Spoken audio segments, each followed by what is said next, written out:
জুলাই সনদ পুঙ্খানুপুঙ্খভাবে বাস্তবায়নে বিএনপি প্রতিশ্রুতি দিলেও কিছু রাজনৈতিক দল জনগণকে বিভ্রান্ত করছে। বগুড়ায় জনসভায় এমন অভিযোগ করে গুপ্ত বিভ্রান্তকারীদের বিষয়ে সজাগ থাকার আহ্বান জানিয়েছেন প্রধানমন্ত্রী তারেক রহমান। তিনি বলেন, যারা দেশের অস্তিত্বেই বিশ্বাস করে না তাদেরকে বিশ্বাস করা যায় না। যারা সংস্কার করে তারা নারীর স্বাধীনতা নিয়ে কথা বলে না বলেও মন্তব্য করেন প্রধানমন্ত্রী।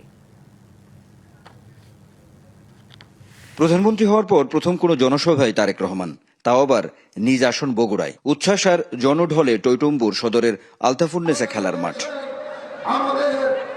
সোমবার বিকেলের সমাবেশে যোগ দিতে দুপুরের পর থেকেই সমাবেশস্থলে ঘটে বিপুল সমাগম।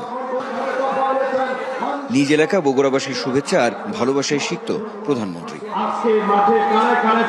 বক্তব্যে তিনি বলেন, গত দেড় যুগ দেশে ভোটের অধিকার ছিল না। স্বৈরাচারের পতন ঘটিয়ে দেশের মানুষ বিএনপিকে বেছে নিয়েছে। জনগণকে দেয়া প্রতিশ্রুতি বাস্তবায়নে অঙ্গীকারাবদ্ধ তার দল। বিএনপি আপনাদেরকে যে কথা দিয়েছিল, পর্যায়ক্রমিকভাবে আমরা প্রত্যেকটি কাজ শুরু করেছি। শীঘ্রই আপনাদেরকে, বাংলাদেশের মানুষকে আমরা সুখবর দেব।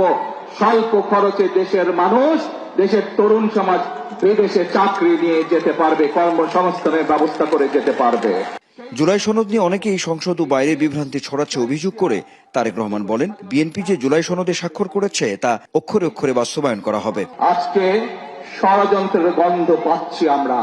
খেয়াল করে দেখবেন, যারা এই সংস্কার করে যারা জনগণকে বিভ্রান্ত করতে যাচ্ছে, জুলাই সনদের সম্পর্কে বিভ্রান্ত করতে চাচ্ছে, তারা কিন্তু নারীর স্বাধীনতা অথবা নারীর উন্নয়ন নিয়ে কোনো কথা বলে না।